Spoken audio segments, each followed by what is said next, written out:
think I've heard this story since I was a kid, that no one's going to want to buy our debt, no one's going to want our currency, and yet that doesn't ever change.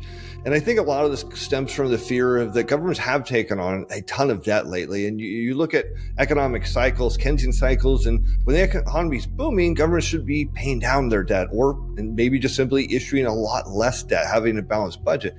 And we've done pretty much the exact opposite. But it's not us. It's every government around the world has been just spending like crazy.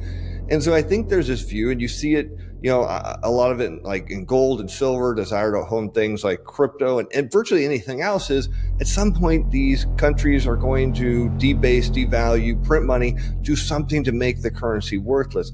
And yet, if you ask any government around the world, is that part of your plan? The answer is absolutely not. So the notion here that people don't want to hold treasuries or they don't want to hold dollars means that the entire global economy as we know it isn't going to exist in its current form anymore.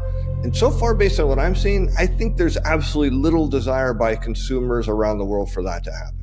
Yeah, I was talking with Brent Johnson about this a couple of days ago.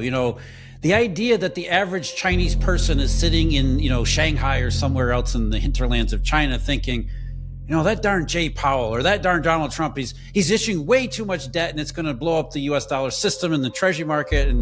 But let's get that out of the way first. I think let's address that concern.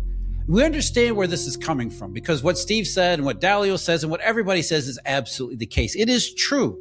The U.S. government has gone completely, utterly insane. This is not a partisan issue. It goes back a long, long ways. Governments, whether it's, Democrat, Republican, doesn't matter. They pile on the debt, and they've been able to pile on the debt without running into any trouble, which has meant that, for a lot of people to think it can't go on forever. It has to get to a point where there's just too much of it and something big has to break.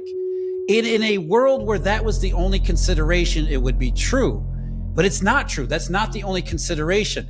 When you're thinking about a monetary system and currency, you have to think about functionality, what it actually does. And this is the part no one ever considers, including Mr. Dalio and all his headline grabbing comments, which was part of the point here.